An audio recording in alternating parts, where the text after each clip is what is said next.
नमस्कार दोस्तों, स्वागत है आपका न्यूज रिकॉर्डर में। यूक्रेन का संविधान क्लियरली कहता है कि वार के दौरान इलेक्शन कंडक्ट कराना अलाउ नहीं है। इसी वजह से प्रेसिडेंट जेलेंस्की बार बार यह रीजन देते आए हैं कि अभी इलेक्शन ऑर्गेनाइज करना मुश्किल है। लेकिन अब उन्होंने एक ऐसा स्टेटमेंट दिया है जो यूक्रेन के पॉलिटिक्स के फ्यूचर को लेकर बहुत ज्यादा इंपॉर्टेंट हो गया है। जेलेंस्की ने अनाउंस किया है कि रशिया के साथ वार खत्म होने के बाद वो प्रेसिडेंट की कुर्सी की रेस में हिस्सा नहीं लेंगे, बल्कि अपनी पोजीशन खुद छोड़ देंगे। पिछले लगभग 4 साल से यूक्रेन और रशिया के बीच एक फुल स्केल वार चल रही है। इस बीच जेलेंस्की ने अपने इंटेंशन क्लियर कर दिए हैं। उनका कहना है कि उनका असली मकसद सिर्फ एक ही है, यूक्रेन के लिए वार को एंड करना, और जब तक यह गोल अचीव नहीं होता तब तक उनका मिशन कंप्लीट नहीं होगा। लेकिन वार के खत्म होते ही वो प्रेसिडेंट की पोस्ट पर बने रहने की रेस से हट जाएंगे। एक इंटरव्यू में जेलेंस्की ने बात करते हुए कहा कि मेरा इरादा शांति काल में अपने देश का लीडरशिप कंटिन्यू करने का नहीं है, मेरा काम सिर्फ वार रोकने का है, पावर के लिए कुर्सी से चिपके रहना नहीं। उन्होंने यह भी कहा कि अगर रशिया के साथ सीज फायर होता है तो वो यूक्रेन की पार्लियामेंट को सिग्नल देंगे कि शॉर्ट पीरियड का यूज करके इलेक्शन किया जाए। मतलब कि अगर कुछ महीने के लिए फाइटिंग रुक जाती है तो जेलेंस्की खुद इनिशिएटिव लेकर इलेक्शन प्रोसेस को रीस्टार्ट करने के लिए पुश करेंगे। जेलेंस्की ने यह भी बताया कि उन्होंने अपनी रिसेंट मीटिंग में डोनाल्ड ट्रंप को ये सारी चीजें बताई थी। उन्होंने ट्रंप से कहा कि अगर सीज फायर होता है तो हम इस टाइम पीरियड का प्रॉपर यूज कर सकते हैं। मैं पार्लियामेंट को क्लियर सिग्नल दूंगा कि इलेक्शन कराए जाएं। एक जर्नलिस्ट ने उनसे पूछा कि अगर वॉर खत्म होते ही वो अपना मिशन पूरा मानेंगे और पोस्ट से रिजाइन करने के लिए तैयार होंगे। जेलेंस्की का जवाब सिंपल था, हाँ मेरा काम वॉर खत्म कराने का है, कुर्सी के लिए रेस करना नहीं। जेलेंस्की ने एक्सेप्ट किया कि यूक्रेन को लोग एक नए मैंडेट वाले लीडर को प्रीफर करते हैं। वॉर ने सोसाइटी को एग्जॉस्ट कर दिया है और अब लोग ऐसे लीडर को देखना चाहते हैं जिनके पास पीस के लिए एक फ्रेश पॉलिटिकल कैपिटल हो। उनके अकॉर्डिंग एक नया लीडर ही परमानेंट पीस के लिए जरूरी और टफ डिसीजन ले सकेगा। फिलहाल सिचुएशन ऐसी है कि यूक्रेन में इलेक्शन इंडेफिनिट पीरियड के लिए पोस्टपोन कर दिए गए हैं।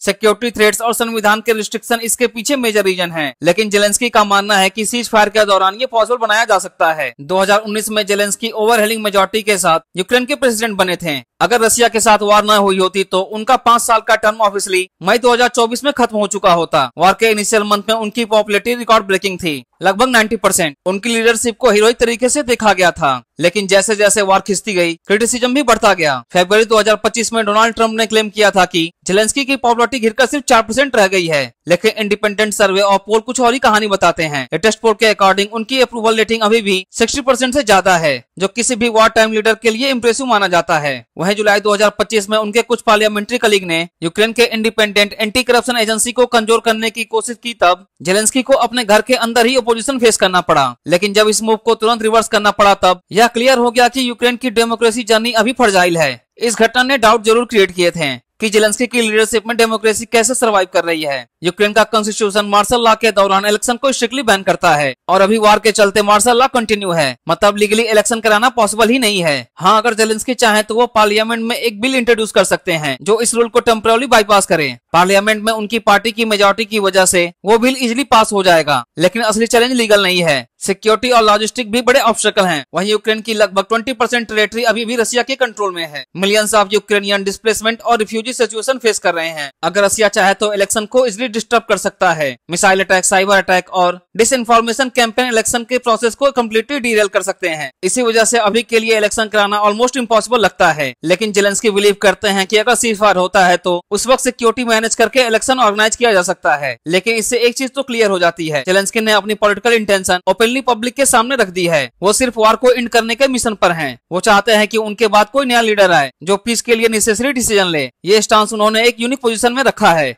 नॉर्मली रूलिंग पार्टी अपनी कुर्सी से चिपके रहते हैं, लेकिन जेलेंस्की ओपनली कह रहे हैं कि उनका मकसद कुर्सी नहीं है। इसी वजह से उनका इमेज एक ऐसे नेता के रूप में बन गया है जो अपनी पर्सनल पावर से ज्यादा देश की फ्यूचर की सोच रहा है। लेकिन इन सब चीजों से एक बात तो क्लियर होती है, यूक्रेन और रशिया के बीच की वार ने यूक्रेन के डेमोक्रेटिक सिस्टम और पॉलिटिक्स को कम्प्लीटली ट्रांसफॉर्म कर दिया है। संविधान के हिसाब से इलेक्शन भी बैन है, सिक्योरिटी के थ्रेट्स विशाल हैं और लॉजिस्टिक नाइटमेयर बन चुके हैं। लेकिन जेलेंस्की का लेटेस्ट स्टेटमेंट एक नई दिशा देता है। अगर सीज फायर होता है तो वो इलेक्शन के लिए रेडी हैं और सबसे बड़ी बात, वो वार के बाद अपनी पोजीशन छोड़ देंगे। उनके वर्ड सिंपल हैं, मेरा मिशन वार खत्म करना है, कुर्सी के लिए रेस लगाना नहीं। यह एक सिंबॉलिक स्टेटमेंट है जो उनके लीडरशिप को अलग बनाता है। आज की जियोपॉलिटिक्स में जेलेंस्की एक नए लीडर के रूप में सामने आए हैं जो अपनी कुर्सी से ज्यादा अपने देश की पीस और सर्वाइवल के लिए कमिटेड हैं। हालांकि जेलेंस्की के इस स्टेटमेंट को आप किस नजर से देखते हैं, अपना ओपिनियन हमें कमेंट सेक्शन में बताएं और इसी तरह के कंटेंट के लिए हमारे चैनल को सब्सक्राइब करें।